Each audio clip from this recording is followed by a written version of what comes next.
I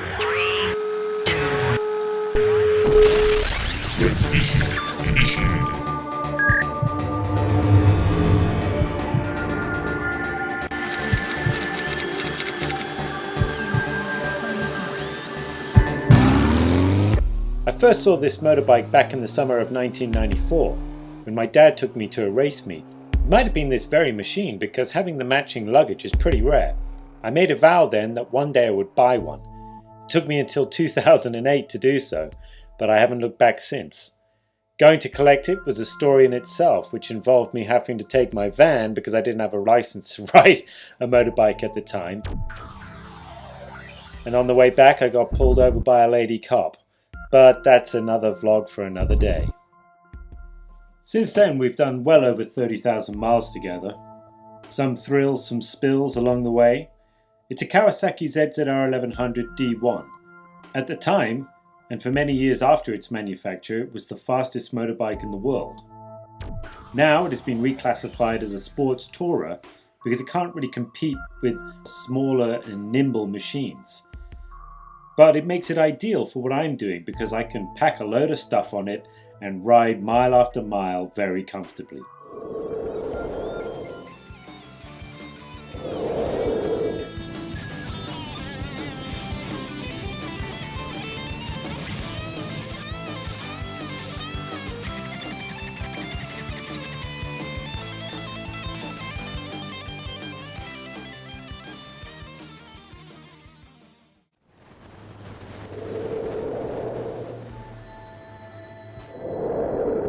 Let's take a look and see what it's packing. In the left pannier I've got easy access to canisters that have spares and repairs, things to do with riding and cleaning the motorbike.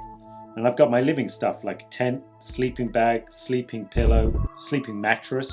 And the boxes are all lockable and they can be removed too. So they've got a combination for quick access and then a key to be removed. On the top box I've got a grill which I can actually attach a netted bag to and dry my laundry, if I really want to do it that way. The top box itself has things that I want to access on a daily basis, like the Drift Ghost camera, sunglasses, my gloves obviously, the cover for the motorbike, pair of jeans and trainers if I want to change out of my motorbike outfit. Importantly, it's got the documents that I need to carry when I'm outside of the UK, to prove that I own the motorbike and that it's insured, etc, etc. And again, it's lockable and it can be removed, but I've actually bolted it onto the plate that it's stuck on.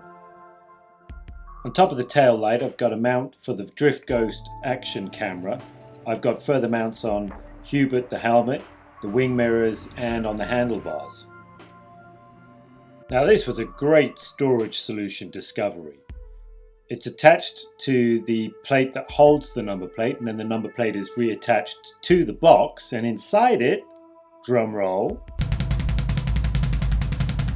all my promotion cards for Transmissions.610 and Transmissions.Center, and a little packet of Malteser drink, so I know exactly where I'm going to be having that.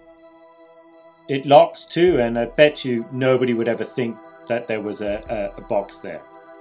My tyres of choice are the Pirelli Angel GT. I've worn these one in quite a bit, so that's nice. Reflective stickers. And moving around to the right hand side pannier, same drill as the other one. It's got a combination lock for easy access, plus a key lock to actually remove it. In this one I have my clothes and my toiletries, towel, cleaning things for cleaning clothes and cleaning shoes if I ever get around to doing that. And as you can see, there are some battle scars which I've accentuated as part of the styling, but more on that later because we're going to move back around to the back and to the top box where I have yet another bag.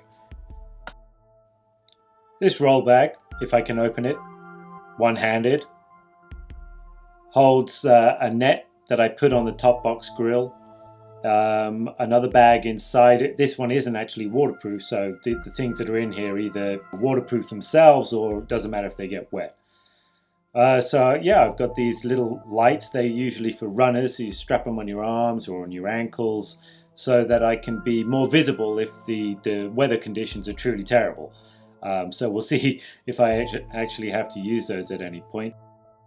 So this other little bag inside has sort of emergency toiletries like hand sanitizing gel, wet wipes, cologne for if your gloves stink and you get off and you just want to make your hands smell fresh, so when you walk into a cafe nobody stares at you. More reflective lights, that kind of thing. Let's shut that up. Let's try and close it one-handed. See how this goes. Yep, go on, you can do it. Get that little piece of leather there. Yeah, no, it's not happening. Oh, come on, man. You're right-handed as well. What's going on? At least you're still pointing the camera more or less in the right place. Okay, I've got to be impressed with that. There we go, last little bit. Well done. After that performance, let's just leave the other strap. Back to the top box grill. These little rubber straps, gosh, more straps. So I can actually strap things to it if I want to, securely, so I can carry on riding. Some scars. Now these plastic tubes are definitely an addition to the original bike. Inside of them I keep a thermos flask, which I can actually put a meal in of peas and tuna, which I show in another video why I have peas and tuna. In the lid, hidden underneath this cleaning sponge, that's actually a tin opener. I managed to find one that would fit perfectly inside the lid. So this is the thermos flask, and it's held sort of snugly in the tube, just using a cloth which I can use for cleaning. And it'll actually keep the peas and tuna fresh for 3 days. You can just pop that lid back up there, leave that, because you'll see why later. Because I got another metal tube here attached to the racking which holds the panniers and top box in place. So inside this one I've got a very neat find that I got shipped all the way from America at great expense. It's called a ghost stack, and what it is, it's these various sizes of plastic containers which all interlock with one another, and in them I've got things like oil, mustard, Marmite, herbs and spices. I've also got a couple of chopsticks and what is that thing? That's a chopping board. Just in case I want to chop, I don't know, onions, garlic, whatever. So let's try and get this lid back on. And since I've watched this video quite a few times, I know it ain't happening. Not right now. So what else am I taking? This is my Bumblebee backpack that I'll be wearing whilst touring. And it houses all of my technology, really, all of my filming and editing kit. I don't want to get anything stolen while I'm touring, and I can just put a little bolt through there which keeps it, just means that someone's less likely to bother trying to get in there and take my precious herbs and spices.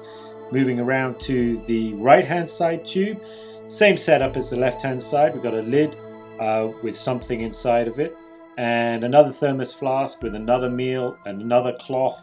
The only difference is that this lid actually has a little ghost stack container full of vinegar, which I can use to add flavor to a salad or something like that, but it's actually also used for cleaning out the flasks. I read somewhere that it's a good solution for doing that. Leave that lid up there, we'll find out why later. Now this helmet bag is pretty cool because it keeps the helmet dry, it locks it to my bike, and it also frees up the top box so that I can put other items inside of it. And I definitely don't want my precious Hubert being stolen while I'm walking around a town or sitting in some cafe, drinking a coffee. The styling. Now this was first inspired by this guy. But I had to give it more of an animal feel because the bike had already been named Tatsu, which is an old Japanese word for dragon. And I'm the year of the dragon, the bike is Japanese, so it all seemed to fit. So I had to give it these sort of like battle scars, like it had been in a fight. I got new brake discs put on, a new chain and sprocket set up. I actually hired a 5-year-old to do the paintwork for me. Actually, I wish I had. They probably would have done a better job. See, I was trying to emulate that sort of effect that occurred when I was sanding it down, because I had to do a major repair on that right-hand side indicator. Well, several times actually. Seems I just keep dropping it on that side.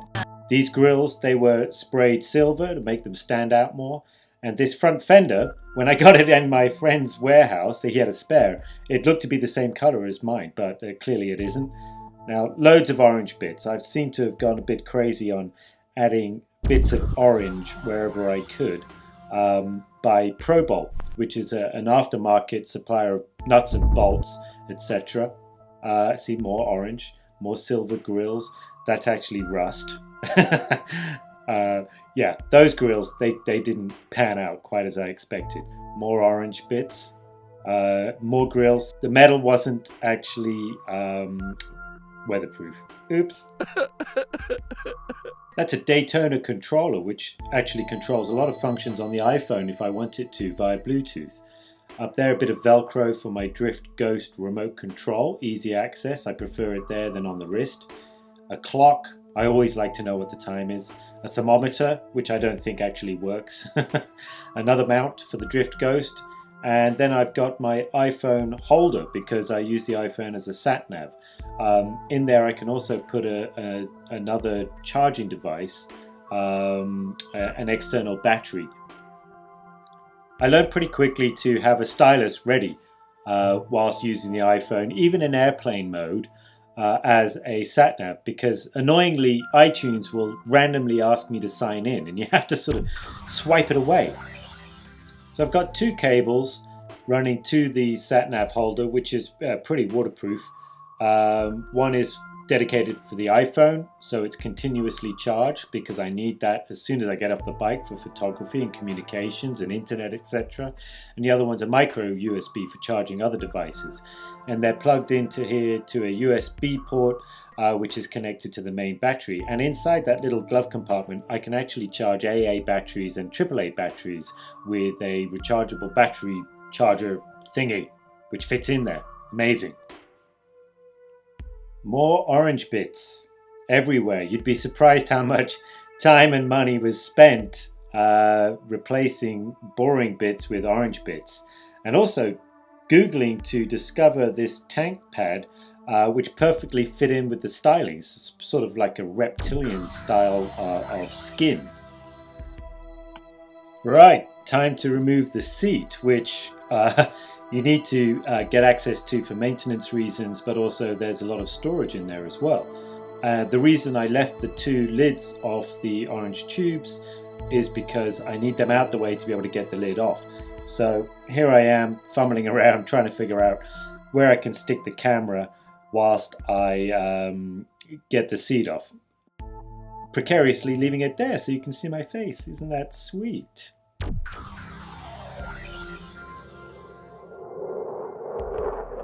Ooh, an aeroplane. Nice. Look at that sky. By the way, the bike is as clean as you'll see it. I'm sorry, I'm not really very into cleaning it. That's terrible, isn't it? Anyway, so here we go. Inside, I've got this, which I can connect jumper lead cables to. Makeup, you've got to carry makeup with you. That's nail polish. It's actually not for my nails. It's for doing the paint work on the. Actually, easier than a spray can. So we've got various other tools. Swiss Army knife. You know, we've got all sorts of screwdrivers.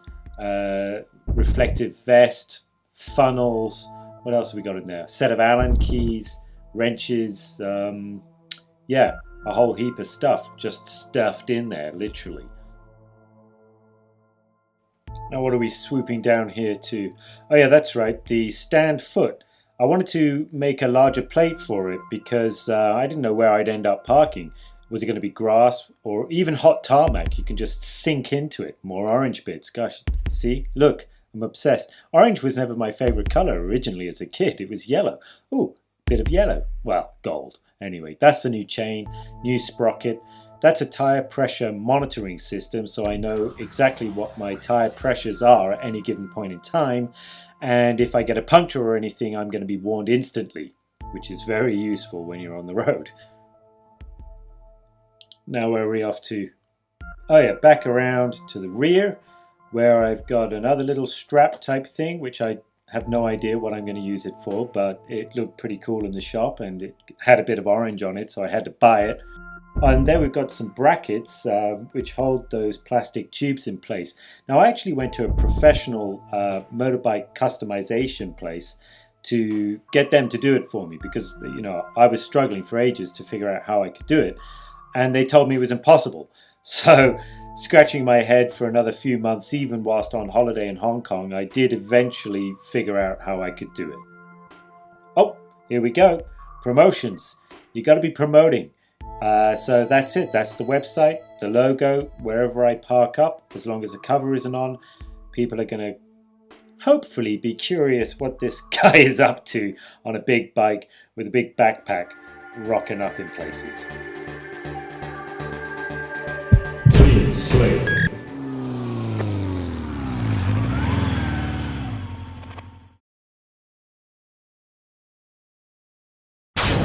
So there you have it. That's the ride. A lot of work has been done to it to make it a liveaboard, filming, touring machine. But now we're ready to get wheels rolling. Transmission terminated.